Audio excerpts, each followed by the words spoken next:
గెలాక్సీలో అతిపెద్ద black hole ను European space agency గియా machine కనుక్కుంది. సూర్యుడి కంటే 21 రెట్లు ఎక్కువే ద్రవ్యరాశిని కలిగి ఉందని ప్రకటించింది.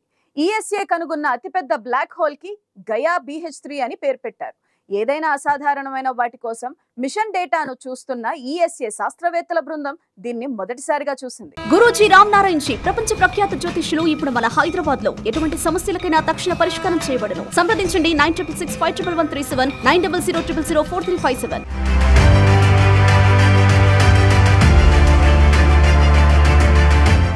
సూర్యుడు దాని చుట్టూ ఉన్న అన్ని గ్రహాలు గెలాక్సీలో భాగం. దీనిని పాలపుంత అని కూడా అంటారు.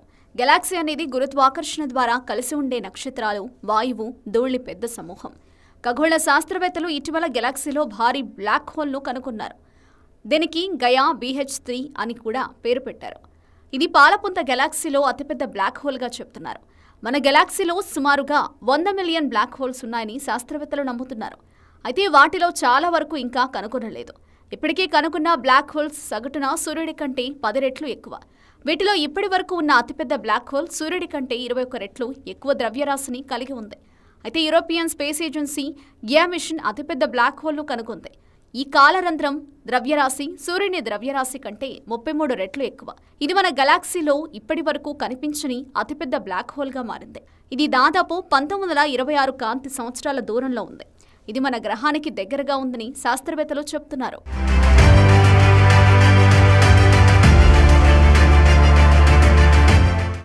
ఈఎస్ఏ కనుగొన్న అతిపెద్ద బ్లాక్ హోల్కి గయా BH3 అని పేరు పెట్టారు. ఏదైనా అసాధారణమైన వాటి కోసం మిషన్ డేటాను చూస్తున్న ఈఎస్ఏ శాస్త్రవేత్తల బృందం దీనిని మొదటిసారిగా చూసింది. సమీపంలోని అక్విలా రాశిలో ఉన్న ఒక పాత పెద్ద నక్షత్రం దాని చలనంతో వారి దృష్టిని ఆకర్షించింది. ఆపై అది ఒక భారీ కాలరంధ్రం చుట్టూ తిరుగుతున్నట్లు కనుగొన్నారు. అతి సమీపంలో ఉన్నప్పటికీ BH3ని కనుగొనడం కష్టం. ఇది ఇప్పుడు మనకు తెలిసిన మన గ్రహానికి దగ్గరగా ఉన్న రెండవ బ్లాక్ హోల్గా చెప్తున్నారు. ఇకపోతే దాన్ని ఎక్స్రే టెలిస్కోప్లో వెలుగులోకి తీసుకురాగల ఖగోళ వస్తువులు తగినంతగా లేవంటున్నారు శాస్త్రవేత్తలు. ఈఎస్ఏ బృందం కొత్తగా కనుగొన్న కాలరంధ్రం పరిమాణాన్ని నిర్ధారించడానికి యూరోపియన్ సదరన్ అబ్జర్వేటరీ వంటి భూ ఆధారిత టెలిస్కోప్ల నుండి డేటాను ఉపయోగించింది. దీన్ని చూడడానికి ఈఎస్ఓ వెరీ లార్జ్ టెలిస్కోప్ సహాయం తీసుకున్నారు. 2025లో వివరణాత్మక పత్రాన్ని విడుదల చేయడానికి ముందు వారు ప్రాథమిక డేటాతో ఒక పేపర్ను కూడా ప్రచురించారు. తద్వారా వారి సహచరులు గియా BH3ని అధ్యయనం చేయడం ప్రారంభించవచ్చు.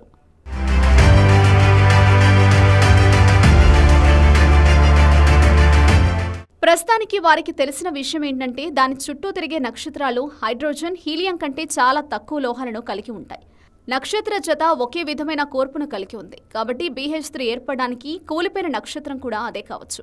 తక్కువ లోహం ఉన్న నక్షత్రాలు కూలిపోయిన తర్వాత అధిక ద్రవ్యరాశి కాలరంధ్రాలను ఏర్పరుస్తాయని శాస్త్రవేత్తలు చాలా కాలంగా విశ్వసిస్తున్నారు.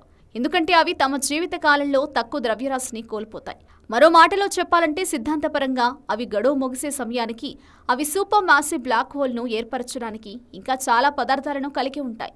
లోహ పేద నక్షత్రాలను సూపర్ మాసివ్ బ్లాక్ హోల్స్తో అనుసంధానం చేస్తుందని ఈఎస్ఏ కనుగొన్న మొదటి సాక్ష్యం ఇది. మన గెలాక్సీలో మనం చూసే యువ నక్షత్రాల కంటే పాత పెద్ద నక్షత్రాలు భిన్నంగా పరిణామం చెందాయనడానికి ఇది సాక్ష్యం.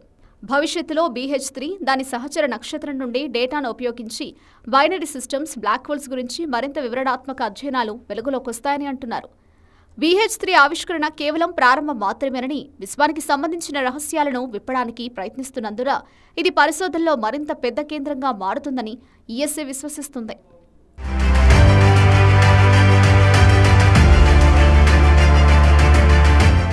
ఖగోళ శాస్త్రంలో తరచుగా జరిగే విధంగా కాలరంధ్రాల సిద్ధాంతం మన ఆవిష్కరణ కంటే ముందే ఉంది.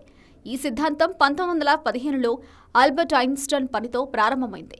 కాబట్టి 20వ శతాబ్దం ప్రారంభంలో ఖగోళ శాస్త్రవేత్తలు బ్లాక్ హోల్స్ ఉన్నాయా అని ఆలోచిస్తుండగా కాంతిని విడుదల చేయని వాటిని ఎలా కనుగొనాలనే సమస్యతో వారు మిగిలిపోయారు. బ్లాక్ హోల్స్ ఉనికిలో ఉన్నట్లయితే పెద్ద భారీ నక్షత్రాలు ఇంధనం అయిపోయి కూలిపోయినప్పుడు అవి ఏర్పడి ఉండవచ్చని ఖగోళ శాస్త్రవేత్తలు అంగీకరించారు.